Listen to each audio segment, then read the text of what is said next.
శ్రీ గురుభ్యో నమ. వ్యాస విరచిత శ్రీమన్ మహాభారతంలో సభాపర్వంలో నేడు మనం 92వ అధ్యాయం ప్రవచించుకుంటున్నాం. ఈ అధ్యాయంలో దుర్యోధనుడి యొక్క కఠినమైనటువంటి వచనాలకు ద్రౌపది ఎలా విలవిల్లాడిపోయింది, అలాగే దుర్యోధనుడు ఇంకాస్త దుందుడుకు చర్యగా తన తొడ మీద ఉన్నటువంటి వస్త్రాన్ని తొలగించి ద్రౌపదిని కూర్చోమని అన్నట్టుగా సంకేతం చూపించడం అనేటువంటిది జరుగుతుంది. తన తొడ మీద వచ్చి కూర్చోమన్నట్టుగా సంకేతం చూపించడంతో వెంటనే భీమసేనుడు భయంకరమైనటువంటి ప్రతిజ్ఞ చేశాడు. ఆ ప్రతిజ్ఞ ఏమిటి, ఆ తర్వాత కౌరవ సభలో జరిగినటువంటి మార్పులు ఏమిటి, విదురుడు మొదలైనటువంటి పెద్దవాళ్ళందరూ ఆ సందర్భంలో ఏం చేశారు అనేటువంటిదంతా ఈ చెప్పబోయేటువంటి అధ్యాయంలో ఈ శ్లోకాల్లో మనం తెలుసుకుందాం. ముందుగా భగవత్స్మరణ చేసుకుని ప్రవచనం ప్రారంభించుకుందాం. ఓం శుక్లాంబరధరం విష్ణుం శశివర్ణం చతుర్భుజం ప్రసన్నవదనం ధ్యాయేత్ సర్వవిఘ్నోపశాంతయే. వ్యాసం వసిష్ఠనప్తారం శక్తేః పౌత్రమకల్మషం పరాశరాత్మజం వందే సుఖతాతం తపోనిధిం. వ్యాసాయ విష్ణురూపాయ వ్యాసరూపాయ విష్ణవే నమో వై బ్రహ్మనిధయే వాసిష్ఠాయ నమో నమః. నారాయణం నమస్కృత్య నరం చైవ నరోత్తమం దేవీం సరస్వతీం వ్యాసం తతో జయముదీరయేత్. సభాపర్వం, అందులో 92వ అధ్యాయంలో మనం దీంట్లో 18 శ్లోకాల వరకు పూర్వపాఠంలో ప్రవచించుకోవడం జరిగింది. 18 నుంచి కర్ణ ఉవాచ, ఆ సభలో కర్ణుడు మాట్లాడుతున్నాడు. ద్రౌపదితో అన్నటువంటి మాటలు కర్ణుడు. ద్రౌపది అంటూ పిలిచి, త్రయః కిలేమే యధనా భవంతి దాసః పుత్రశ్చాస్వతంత్రా చ నారీ దాసస్య పత్నీ త్వధనస్య భద్రే ఈనశ్వరా దాసధనం చ సర్వం. కర్ణుడి యొక్క మాటలు ఎంత ప్రేరేపణలో మనం అంతకుముందు దుశ్శాసనుడి దగ్గర మనం చూసాం. ఇక్కడ కూడా నీ భర్తలు ధనహీనులైపోయారు కాబట్టి నువ్వు ఇంకా వేరొక భర్తని అర్థించు, యాచించు అన్నట్టుగా మాట్లాడుతున్నాడు ఇక్కడ కర్ణుడు. ఇక్కడ సంపదకి అర్హులైనటువంటి వాళ్ళు, సంపదకి అర్హులైనటువంటి వాళ్ళు ఎవరెవరు ఉంటారనేటువంటిది ఈ శ్లోకంలో చెప్తున్నాడు. ద్రౌపది, దాసుడైనటువంటి వాడు గాని, అలాగే సర్వదా పరాధీనురాలైనటువంటి స్త్రీ గాని, దాసుడు, పుత్రుడు, అలాగే పరాధీనురాలైనటువంటి ఒక స్త్రీ గాని, ఈ ముగ్గురు కూడా ధనానికి అధికారులు కాదు. ఎప్పటికీ వాళ్ళు ఎప్పుడు అధికారులు కాదు ధనానికి. తన ఐశ్వర్యాన్ని పోగొట్టుకున్నటువంటి నిర్ధనుడైపోయి ధనం లేకుండా ఉన్నటువంటి నీ భర్తలు ఉన్నారు చూసావా, అంటే తన ఐశ్వర్యాన్నంతా పోగొట్టుకుని నిర్ధనుడైపోయినటువంటి దాసుని యొక్క పత్ని దాసి కింద లెక్క ధనం. ఈ పైనన్నిటికీ కూడా దాసుని యొక్క ప్రభువునికి, అంటే ఈ దాసుడి యొక్క ప్రభువు ఎవరైతే ఉంటారో అతనికి ఈ అధికారాలన్నీ ఉంటాయి. ఎవరి మీద అధికారాలు ఉంటాయి? భార్య మీద, పుత్రుడి మీద, అలాగే పరాధీనురాలైనటువంటి స్త్రీ మీద. వీళ్ళందరి మీద కూడా ఎవరికి అధికారం ఉంటే, అంటే దుర్యోధనుడికి కూడా నీ పట్ల అధికారం ఉందని ఇండైరెక్ట్ గా చెప్తున్నాడు ఇక్కడ కర్ణుడు. దీంట్లో దాసుడి యొక్క ప్రభువు ఎవరైతే ఉంటారో ఆ ప్రభువుకి వీళ్ళందరి మీద అధికారం ఉంటుంది. కాబట్టి ఇప్పుడు ఏం చేస్తావంటే నువ్వు అంటూ మొదలు పెడుతున్నాడు ఇక. ప్రవిశ్య రాజ్ఞ పరివారం భజస్వ. ప్రవిశ్య రాజ్ఞ పరివారం, నువ్వు వెళ్ళి దుర్యోధనుడి యొక్క భవనంలో ప్రవేశించు, వాళ్ళని సేవించు. తత్తే కార్యం శిష్టమాదిశ్యతేత్ర ఈశాస్తు సర్వే తవ రాజపుత్రీ భవంతి వై ధార్తరాష్ట్ర నపార్థ. కాబట్టి ఇక నుంచి నీకు ప్రభువులు ఎవరు? ఈశా అస్తు నపార్థా. ఇక నుంచి నీకు పాండవులు ప్రభువులు కాదు, ధార్తరాష్ట్రాహ ఏవ. ద్రౌపదిని పట్టుకుని సభలో కర్ణుడు పెరిగినటువంటి మాటలు ఇవి. కాబట్టి నువ్వేం చేస్తావంటే ఇక ఇక్కడి నుంచి నీకు దుర్యోధనుడే నీకు ప్రభువు. కాబట్టి ఆ కుటుంబానికి, ఆ దుర్యోధనుడి యొక్క కుటుంబాలు ఏవైతే ఉన్నాయో వాళ్ళందరికీ కూడా నువ్వు సేవ చేస్తూ ఉండు. ఈ కార్యమే నువ్వు చేయదగినటువంటి కార్యం ఇప్పుడు. కాబట్టి ఎందుకంటే నీకు ఈ విధంగా ఆజ్ఞ ఇచ్చేటువంటి వాడు దుర్యోధనుడు తగినటువంటి వాడు. కాబట్టి ధృతరాష్ట్రపుత్రులైనటువంటి వాళ్ళే ఈ రోజు నుంచి నీకు స్వాములు, యజమానులు, పాండుపుత్రులు కానే కాదని చెప్పాడు. పైగా ఆ తర్వాత అంటాడు, ఆ కర్ణుడి యొక్క మాటలు అన్నీ విని కూడా భీమసేనుడు పాపం ఏం చేయలేకపోతాడట. అన్యం వృణేశ్వపతిమా శుభామిని స్పష్టంగా చెప్తున్నాడు. పాండవుల 5గురు దాసులైపోయారు. అన్యం వృణీశ్వపతి, అన్యపతిం వృణీశ్వ.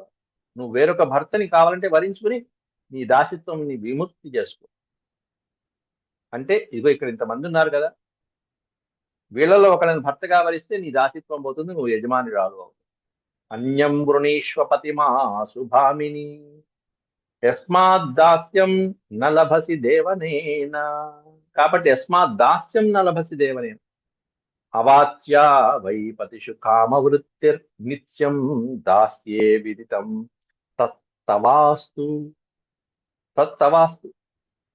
కాబట్టి నువ్వు వేరొకరిని ఎవరినైనా పతిగా నువ్వు ఎంచుకుంటే మంచిది. దానివల్ల ఏంటి, ఇప్పటిదాకా నిన్ను జూదంలో ఇదిగో ఈ వీళ్ళందరూ పెట్టినటువంటి, నిన్ను దాసిగా పెట్టినటువంటి పణాలన్నీ కూడా పోతాయి. ఆ అవకాశం ఉండదు. ఎందుకంటే నువ్వు వేరొక వారికి భర్తగా ఉంటావు కాబట్టి. కాబట్టి నీ భర్తను గురించి లేకపోతే ఇచ్ఛానుసారంగా వ్యవహరించటం నీ వంటి స్త్రీకి పెద్ద అదేమి నింద్యమైనటువంటిది కాదు. అంటే వేరొక వివాహం చేసుకోవడము, ఇంకొకరిని భర్తగా పొందటం అనేటువంటిది నీలాంటి స్త్రీకి పెద్ద నిందింపదగినటువంటి విషయం కూడా కాదు. అది నింద్యమైనదేం కాదు. ఎందుకనంటే ఒక భర్త కాదు, నీకు 5గురు భర్తలు ఉన్నారు. 5గురు భర్తలు ఉన్నప్పుడు 6వ వాడు భర్తగా ఉంటే తప్పేమిటి అన్నట్టుగా కర్ణుడి యొక్క మాటలు, ఆ మాట తూరుడు, వాచాలం అంటారు దాన్ని. ఎందుకంటే నీకు దాసిత్వం పోతుంది, నువ్వు హాయిగా ఉండవచ్చు, స్వేచ్ఛాచారం సంచరించవచ్చు. కాబట్టి ఈ దాసిత్వం అనేది ఏదైతే ఉందో ఆ స్త్రీకి స్వేచ్ఛాచారం అనేది ప్రసిద్ధమై ఉంటుంది. కాబట్టి నీకు ఈ దాసిత్వ భావమే ప్రాప్తించుగాక. ఒకవేళ నువ్వు అట్లా కాదంటే కనుక నీకు ఇవో ఇట్లా దాసిలాగానే ఉంటావు అని చెప్పి కర్ణుడు మాట్లాడుతున్నాడు. పరాజితో నకులో భీమసేనో యుధిష్ఠిర సహ దేవార్జునౌ చ దాసీభూతాత్వం హి వై యాజ్ఞసేని పరాజితాస్తే పతయో నైవ సంతి. పతయో నైవ సంతి యాజ్ఞసేని అంటూ సంబోధిస్తున్నాడు. పాండవుల 5గురు కూడా ఓడిపోయి దాసులై కూర్చున్నారు, ఇక మూల కూర్చున్నారు. వాళ్ళతో పాటు ఇప్పుడు నువ్వు కూడా దాసివైపోయావు. కాబట్టి ఓడిపోయినటువంటి పాండవులు ఇప్పుడు నీకు భర్తలు కాదు. నీ భర్తలు ఎవరంటే ఎవరి వలనైతే పాండవులు ఓడించబడ్డారో వాళ్ళు నీకు యజమానులు, వాళ్ళు భర్తలు. ద్రుపద రాకుమారి అయినటువంటి నీవు నిన్ను పందెంగా పెట్టి ఓడిపోయారు వాళ్ళు. కాబట్టి తన జీవితంలో ఇక పరాజయం, ధర్మరాజు తన జీవితంలో ఇక పరాక్రమము, పురుషార్థము మొదలైనటువంటివన్నీ ఇక వాళ్ళు తలచడానికి కూడా అర్హులు కాదు. ఇంత ఓడిపోయినటువంటి వాళ్ళు, వాళ్ళు సేవకులు అని చెప్పి మరి మాటి మాటికి దెప్పి పొడిచేటువంటి మాటలతో కర్ణుడు ఎద్దేవా చేస్తున్నాడు అక్కడ. ఈ విధంగా ప్రయోజనం జన్మని కిం న మన్యతే పరాక్రమం పౌరుషం చైవ పార్థ పాంచాలస్య ద్రుపదస్యాత్మజామిమాం సభామధ్యే యోవ్యదేవీర్గ్లహేషు. ప్రయోజనం జన్మని కిం మన్యతే. వాళ్ళు నిన్ను ఓడిపోయారు, ఇంక వాళ్ళ జీవిత ప్రయోజనం అనేటువంటిది ఏమి లేదు. కాబట్టి పురుషార్థము అనేటువంటి ఆ పదం ఇంకా లేదు వాళ్ళ జీవితంలో. నిన్ను పణంగా పెట్టి వదిలిపెట్టేశారు. ఆ మాటలు వినేటప్పటికీ, ఆ కర్ణుడి యొక్క మాటలు వినేటప్పటికీ భీమసేనుడు వైశంపాయన ఉవాచ తద్వై శ్రుత్వా భీమసేనో అత్యమర్షి. అమర్ష అంటే కోపం. అత్యమర్ష అత్యంతమైనటువంటి కోపంతో భీమసేనుడు కాస్త భృశం నిశ్వాస, దీర్ఘమైనటువంటి శ్వాస ఒకటి తీసుకుని, తదా ఆర్తరూప రాజానుగో ధర్మ పాశానుబద్ధో దహన్నివైనం క్రోధ సంరక్త దృష్టి. క్రోధ సంరక్త దృష్టి, విపరీతమైనటువంటి కోపంతో భీమసేనుడు ఆ కర్ణుడి మీద వేడివేడిగా వాంచి వాడి రెండు పిడిగుద్దులు గుద్దుదాము కూడా, కానీ ఆవేదన, ఆ వేదంతో వేడి నిట్టూర్పులు మాత్రమే విడుస్తున్నాడు. కానీ ఆ భీమసేనుడు యుధిష్ఠిరుడు, యుధిష్ఠుడికి అనుచరుడు కనుక భీమసేనుడు యుధిష్ఠుడు చెప్పినట్టే నడుచుకోవాలి కాబట్టి ధర్మానికి బద్ధుడై ఉన్నట్టుగా ఉండిపోయాడు. పాపం ఏమీ చేయలేక భీమసేనుడు, అతని కోపమంతా ఆ నేత్రాలలోనూ, ఆ చేతులు అలా అలా గట్టిగా పిసుక్కోవడంలోనూ మొదలైనటువంటి వాటితోనే ఆగిపోయింది భీమసేనుడి యొక్క కోపం. చూస్తుంటే ఏమీ చేయలేనటువంటి ఆ కర్ణుడి మాటలకి ఏమీ చేయలేని భీమసేనుడు ధర్మరాజుని దహించేట్టుగా చూస్తున్నాడు, పైగా దహించేట్టుగా.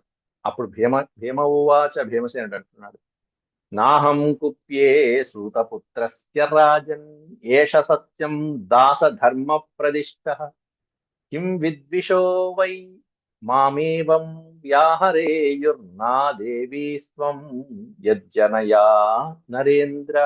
యజ్జనయా నరేంద్ర, ఈ నరేంద్రుడు గనక సోదరుడు కాకుండా ఉంటే, ఈయన ధర్మాత్ముడు కాకుండా ఉంటే పాటికి నా చేతిలో చచ్చేవాడు. ఆ కోపమంతా చూపిస్తున్నాడు.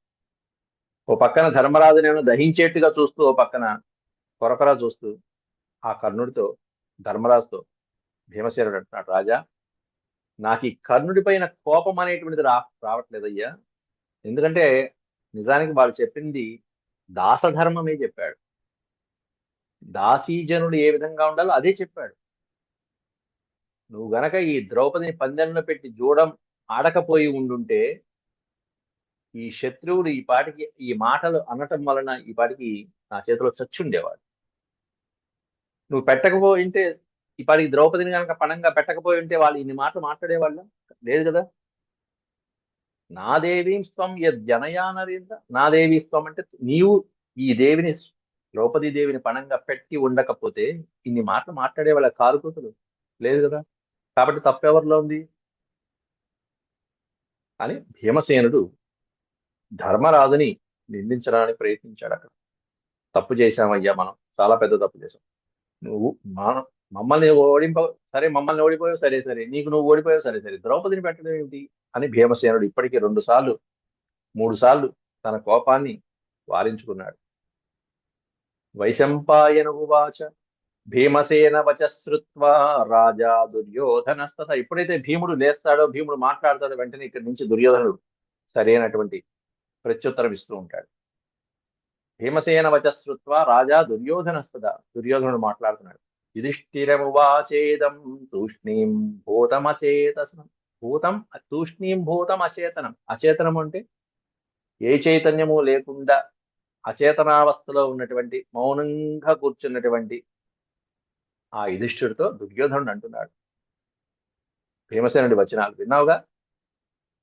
భీమసేన వచశ్రుత్వ, ఆ మాటలు విని దుర్యోధనుడు ధర్మరాజుతో అంటున్నటువంటి మాటలు ఏమంటున్నాడంటే, భీమార్జునౌ యమౌ చైవ స్థితౌ తే నృపశాసనే, తే నృపశాసనే. నీ యొక్క శాసనంలో వాళ్ళ నలుగురు పాపం గిలగిల్లాడిపోతున్నారయ్యా. ప్రశ్నం బ్రూహి చ కృష్ణాం త్వమజితాం యది మన్యసే. ఒకవేళ నీకు గనక చెప్పాలనిపిస్తే నేను ద్రౌపదిని ఓడిపోలేదు అని చెప్పు, అలాగే నువ్వు చెప్పినట్టు వదిలేస్తాను. ఎందుకంటే నీ తమ్ముళ్ళు అందరూ కూడా నీ ఆజ్ఞాబద్ధులై ఉన్నారు, నీకు వశులైపోయి ఉన్నారు. కాబట్టి నువ్వే ఈ ద్రౌపది అడుగుతున్నటువంటి ప్రశ్నకి సమాధానం చెప్పు. ద్రౌపది అడుగుతుంది అందరినీ దానించి. కాబట్టి ద్రౌపది ఓడించబడినదా లేదా, నువ్వే ఒక నిర్ణయం చెప్పు అని చెప్పి దుర్యోధనుడు మళ్ళీ ధర్మరాజుని ప్రశ్నిస్తున్నాడు అక్కడ. అంటూ ఏవముక్త్వా తు కౌంతేయమపోహ్య వసనం స్వకం.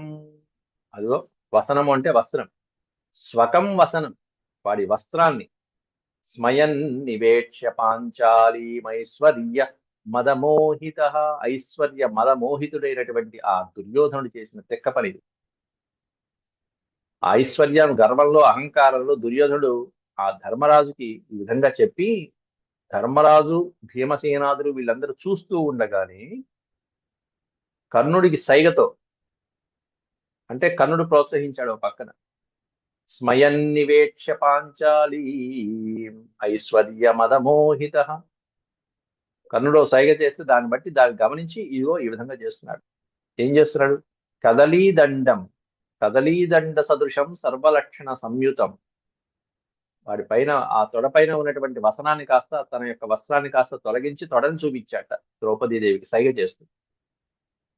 సైగతో ప్రోత్సహిస్తూ ఓ పక్కన ద్రౌపదీదేవిని, ఈ కర్ణుడి యొక్క ప్రోత్సాహంతో భీమసేనుని ధిక్కరిస్తూ తిరస్కరిస్తూ, నువ్వే ఉంటావు దాసి వాడి, నువ్వేం చేస్తావు, ఎందుకు పనికి వస్తావు, నేను చెప్పింది నువ్వు వినాల్సిందే, మీరందరూ దుర్యోధనుడు ధర్మరాజు చెప్పినట్టు మీరు వింటారు, ధర్మరాజు ఏం మాట్లాడు అని తన తొడపైన ఉన్నటువంటి వస్త్రాన్ని తొలగించి ద్రౌపది వైపు చిరునవ్వుతూ చూశాట. ఎలా ఉంది అనేటువంటిది అక్కడ వర్ణిస్తున్నాడు. అక్కడ అరటి స్తంభం వలె లావుగా ఉండి చక్కగా సర్వలక్షణోపేతమైనటువంటి మంచి ఏనుగు యొక్క తొండం వలె ఉన్నటువంటి, వజ్రం వలె ఉన్న కఠోరమైనటువంటి తన ఎడమ తొడని ద్రౌపదికి చూపించాట. ఎడమ తొడ చూపించాడంటే భార్య కూర్చునేటువంటి ప్రదేశం అని అర్థం అక్కడ. కుడి తొడ మీద కూతురు కూర్చుంటుంది, ఎడమ తొడ మీద భార్య కూర్చుంటుంది. కదలీదండ సదృశం సర్వలక్షణ సంయుతం.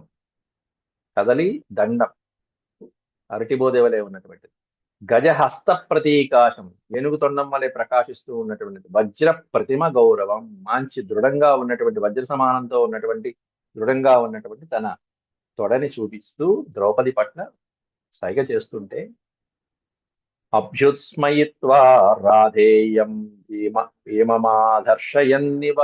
రాధేయం అభ్యుత్స్మయిత్వ, రాధేయుడు పక్కన చూస్తూ, ఓ పక్కన చూసి, చూసావా బాగా చేశాను కదా, బాగుంది కదా అంటూ దుర్యోధనుడు రాధేయుడికి ఒక సైగ చేస్తూ, భీమం ఆదర్శయన్నివ, భీముణ్ణి అన్న అవమానించినట్టుగా, మీరేం చేస్తారా మీ బొంద అన్నట్టుగా భీమసేనుడి పట్ల అవమానంగా చూస్తూ, ద్రౌపద్యా ప్రేక్షమాణాయా, ద్రౌపదీదేవి చూస్తూ ఉండగానే సవ్యము ఊరుమదర్శయత్. సవ్యం అంటే ఎడమ, ఊరు అంటే తొడ భాగం, ఎడమ తొడని చూపించాట ఆ దుర్యోధనుడు. ఆ సన్నివేశానికి తెచ్చిపోయాడు ఇక భీమసేనుడు. భీమసేనస్తమాలోక్య నేత్రే ఉత్పాల్య లోహితే, నేత్రే ఉత్పాల్య లోహితే, కళ్ళు ఊహ అయిపోయి మండిపోయి పెదాలు కొరుక్కుంటూ చేతులు విసుక్కుంటూ, ప్రోవాచ రాజమధ్యేతం సభాం విశ్రావయన్నివా. సభలో ఉన్నటువంటి వాళ్ళందరూ చూస్తూ ఉండగానే ఆ భీమసేనుడు ఈ దుర్యోధనుడి పట్ల అత్యంత కిరాతకమైన, భయంకరమైనటువంటి ఒక ప్రతిజ్ఞ చేస్తున్నాడు అక్కడ. దాంట్లో అక్కడ కవిత్రయం వాళ్ళు రాసినటువంటి, వారు రాసినటువంటి అత్యద్భుతమైనటువంటి శ్లోక రత్నం ఏదైతే ఉందో అది కూడా మనం ఈ సందర్భంలో తప్పకుండా చెప్పుకోవాలి. ఆంధ్ర మహాభారతంలో ఉన్నటువంటి ఆణిముత్యాలు, పద్యాలు ఏవైతే అక్కడెక్కడ ముఖ్యమైనటువంటి ఉన్నాయో, సుప్రసిద్ధమైనటువంటివి, మహాభారతంలో ప్రతి అక్షరము అపురూపము, అమూల్యమైనటువంటిది. అందులో వ్యాస మహాభారతం మనం చూసుకుంటున్నాం కాబట్టి, రెండు భారతాలు మనం సైమల్టేనియస్ గా చెప్పడం అటు సమయానుకూలంగా ఎక్కువ అవుతూ ఉంటుంది కాబట్టి కేవలం వ్యాస మహాభారతాన్ని నేను చెప్పుకుంటూ వెళ్తున్నాను. కానీ అవసరమైనప్పుడు మాత్రం ఈ ఆంధ్ర మహాభారతాన్ని తప్పకుండా, కవిత్రయం వారు రాసినటువంటి ఆంధ్ర మహాభారతం ప్రామాణికమైనటువంటిది కాబట్టి దాన్ని కూడా మనం గ్రహించాలి. ఆ ఎప్పుడైతే దుర్యోధనుడు తన ఎడమ తొడను చూపించి ద్రౌపదికి సైగ చేసి భీముణ్ణి రెచ్చగొట్టాడో, దాంతో భీమసేనుడు కోపోద్రిక్తుడైపోయి, హారుని రాజ్య సంపద మదంబున కోమలి కృష్ణ జూచి రంభోరుని జోరు దేశమున నుండగ పిల్చిన ఇద్దురాత్ముండు దుర్వారమదీయ బాహు పరివర్తిత చంద గదాభిఘాత భగ్నోరు తరోరు చేయుడు సుయోధును ఉగ్రరణాంతరంబునన్ అంటూ ప్రతిజ్ఞ చేశాడు. ఉగ్ర రణాంతరంబునన్, భయంకరంగా సంగ్రామం జరుగుతున్నటువంటి సందర్భంలో ఈ సుయోధనుడి యొక్క ఊరు భగ్నం చేస్తాను. ఊరువులు అంటే తొడలు, వీడి తొడలు విరక్కొడతాను. ఎందుకనంటే వాడికి పొగరెక్కింది. ధారుని రాజ్య సంపద మదంబున, ఈ భూమి అంతటికి నేనే రాజు, నేనే ధోరణి అనేటువంటి ఐశ్వర్యం వల్ల కలిగినటువంటి పొగరు ఏదైతే ఉందో, కోమలి కృష్ణ జూచి, ఈ పతివ్రతమూర్తి అయినటువంటి కృష్ణ అంటే ద్రౌపదీ దేవిని చూసి, రంభోరు నిజోరు దేశమున నుండగ పిలిచిన, ఏదైతే ఆ ఎడమ తొడ చూపించి అరటి బోదెవలే ఉన్నటువంటి, రంభోరు అనే పదానికి అర్థం అరటి బోదెవలే ఉన్నటువంటి తన తొడ భాగాన్ని చూపించి ఆమెను ఆ ప్రదేశం తన తొడపై స్థలంపై ఉండగన్ పిలిచిన ఈ దురాత్ముండు, ఈ దుర్మార్గుణ్ణి, దుర్వారమదీయ బాహు పరివర్తిత చండ గదాభిఘాత, అద్భుతమైనటువంటి ఆ ప్రాసలు పడేసుకుంటూ వెళ్ళాడు.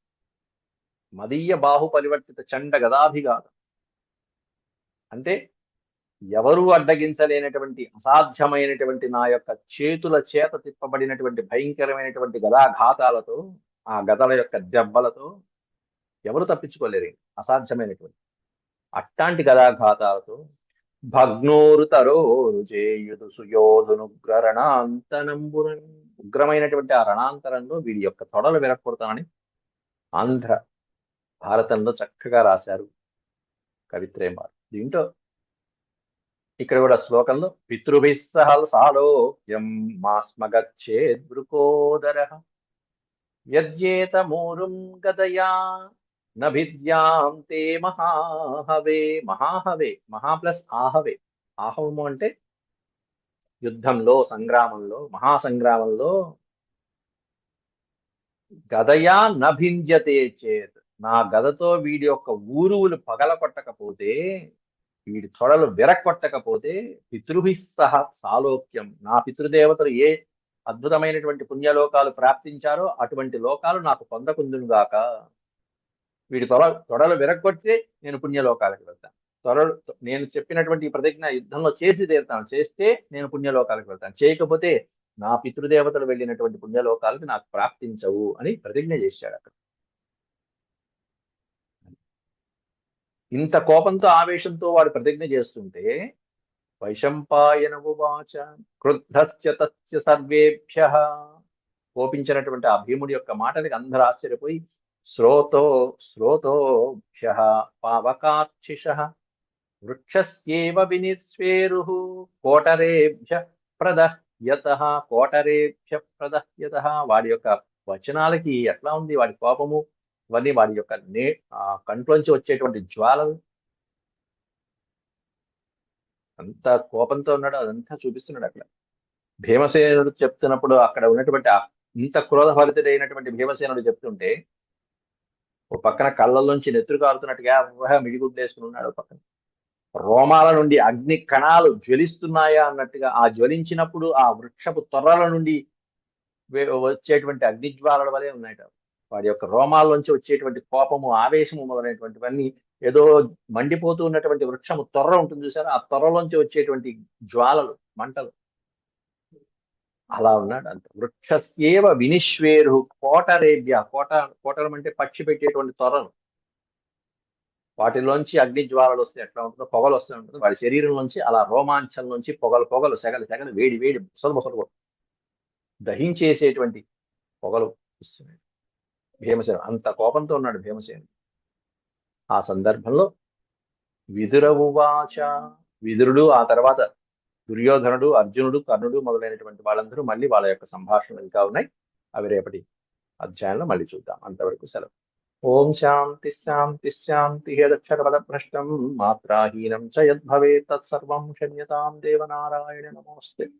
సర్వం కృష్ణార్పణమస్తు. హరి ఓం.